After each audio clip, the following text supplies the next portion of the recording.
आम्ही काय बातम्या वाचतोय, ओल्ड मंकवर पण कारवाई झाली आहे. आता इथून पुढे बऱ्याच ब्रँडवर आता लोकांची ही तक्रार राहणार नाही का ही घेतल्यानंतर चढत नाही. कारण असे अनेकदा तक्रारी येताना दिसतातच. तर ओव्हरऑल उद्या असं नाही होणार ना का तुम्ही एक्साईजच्या ह्याच्यात पाय घालतायत आपलं? नाही, एक्साईज डिपार्टमेंटमध्ये त्यांचा रोल टॅक्सच्या बाबतीत आणि त्यांच्या लायसन्सच्या बाबतीतचा आहे. माझा रोल त्याच्या क्वालिटीच्या बाबतीत, इन्ग्रेडियंटच्या बाबतीत, ब्रँडिंगच्या बाबतीत आणि मार्केटच्या बाबतीतला आहे. तर क्वालिटीबद्दलच बोलत होतो सर. Yes, yes. त्याच्यामुळे क्वालिटी जे प्रोडक्शन असेल, जे सेल असेल, तर त्याच्यावरती काम करण्याची गरज आहे. ते आम्ही त्याचा अभ्यास पण केलेला आहे. त्याचे रेग्युलेशन्स आहेत, ते इम्प्लिमेंट करायचे आहेत. आजच्या डेटला कारण अजूनही खूप मोठ्या प्रमाणावरती फूड सेक्टरवरती, आपल्या वेगळ्या सेक्टरवरती, जसं आपण प्रोहिबिशनवरती काम केलं, हॉटेल्सवरती काम चालू आहे, दुधावरची चालू आहे, पनीरवरती चालू आहे, ऑइलवरती इन लाईनअप आहे, एडिबल ऑइल ज्याला मग ते सगळे आहेत. तर ह्या फूड सेक्टर एवढा मोठा फास्ट विषय आहे की आपण जेवढ्या गोष्टी खातो त्याची क्वालिटी म्हणण्यापेक्षाही स्टँडर्ड आणि त्याची सेफ्टी हा FDA चा ओव्हरऑल रोल आहे. त्याच्यामुळे फूड सेफ्टी आणि फूड स्टँडर्ड्स हा अत्यंत जिव्हाळ्याचा विषय सर्वांचा असतो. अनफॉर्च्युनेटली आपल्याकडं काय झालेलं आहे की आपण बाहेर खायला जाताना मला टेस्टी खायचं आहे, मला स्पायसी खायचं आहे, मला असं खायचं आहे, ऑइली खायचं आहे, ही आपल्याला एक फूड हॅबिट झालेली आहे. आणि I think we need to relook to it. आपल्याला ते रुलुक करणं गरजेचं आहे. म्हणून प्रथमतः जे कन्झम्पशन खूप कॉमन मॅच सर्वजण करतात तो एरिया आम्ही चूज केला प्रायोरिटीवरती. मग तो दूध असेल, हॉटेल्स असतील किंवा आता ऑइलच्या बाबतीतलं असेल. परंतु सगळे जे फूडचे प्रकार आहेत आणि सगळे जे बेव्हरेजेस म्हणजे अल्कोहोलिक आणि नॉन अल्कोहोलिक हे आहेत, हे सुद्धा आपल्याला कारवाई करायची आहे. प्रश्न असा आहे की आपण, कारण क्वालिटी ही खूप सब्जेक्टिव्ह टर्म आहे, पण स्टँडर्ड्स आणि सेफ्टी ही ऑब्जेक्टिव्ह टर्म आहे. आणि स्टँडर्ड्सप्रमाणे फूड असावं, जे काही स्टँडर्ड डिसाइडेड आहे ते स्टँडर्ड डिसाईड करण्याची एक पद्धत आहे. सायंटिफिक कमिटी असतात नॅशनल लेवलला, food safety and standards authority of India ज्याला म्हणतो, तिथं ते ठरवले जातात आणि मग त्याचे नियम बनतात की हे पदार्थ असे जे कोणत्या स्टँडर्डचे असतील. ही पद्धत आपल्याकडे 2011च्या पूर्वी नव्हती.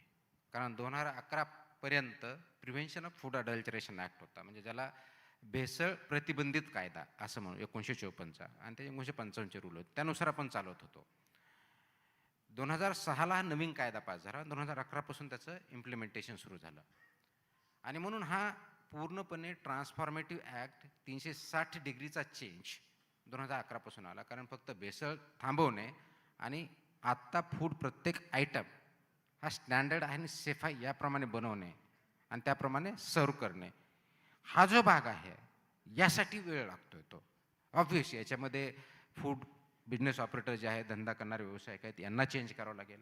ॲज अ फूड रेग्युलेटर आमची जी FDA म्हणून काम करतो त्यांनाही त्याच्यामध्ये चेंज व्हावं लागेल.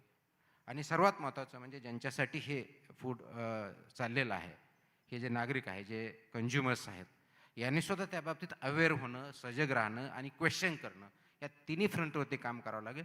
त्याच वेळेस आपली जी इकोसिस्टम आहे ती व्यवस्थित काम करेल. आपण जर बघितलं असेल तर डिजीज बर्डन एक प्रकार असतो, ज्याला आपण टर्म आहे. 1947 म्हणजे इंडिपेंडन्सच्या आसपास भारतामध्ये कम्युनिकेबल डिजीजचं प्रमाण जवळजवळ 70% आसपास होतं. म्हणजे ज्याच्यावरती ट्रीटमेंट करावं लागते औषधाच्या आधारे. कारण तुम्हाला बॅक्टेरियल इन्फेक्शन झालं, व्हायरल झालं, त्याच्यामधून तुम्हाला औषध देऊन बरं होतं. आजची जर परिस्थिती बघितली आपण भारताची, तर नॉन कम्युनिकेबल डिजीजचं प्रमाण 65-70% दरम्यान गेलं आहे. म्हणजे रेशो रिव्हर्स झालेला आहे. आता हे नॉन कम्युनिकेबल डिजीजेस काय आहेत? तर नॉन कम्युनिकेबल डिजीज म्हणता आपण अगदी BP पासून तुमचं शुगर असेल, ओबेसिटी असेल, कार्डियाक अरेस्ट असेल, हे सगळे जे प्रकार आहेत हे नॉन कम्युनिकेबल डिजीज म्हणतात. आणि हे होण्यापाठीमागचं एक मेजर कारण आपण ज्या प्रकारचं अन्न खातो हे आहे. ज्या प्रकारचं अन्न खातो, म्हणजे आपण शुगर, ज्याला HFSS म्हणतो, हाय फॅट सॉल्टी शुगर, हे जे प्रॉडक्ट खाल्ले तर त्याचे परिणाम आपल्या बॉडीवरती, माइंडवरती, इंटेलेक्च्युअलवरती होतात. आणि सायंटिफिकली प्रूव्ह झालेलं आहे, मेडिकली प्रूव्ह झालेलं आहे. तर आपल्या जे फूड हॅबिट आहे याच्यावरती विचार करण्याची गरज आहे. आणि त्या अनुषंगाने हे स्टँडर्ड्स इम्प्लिमेंट करणं जास्त महत्त्वाचं आहे. म्हणून आम्ही जो रोल करतोय सध्या FDA म्हणून, जे स्टँडर्ड्स आणि सेफ्टी मेजर्स आहेत कायद्याने दिलेलं, ते FBO म्हणजे फूड बिझनेस ऑपरेटर्स यांनी पाळावेत आणि ते इम्प्लिमेंट होतंय की नाही हे आम्ही बघावं.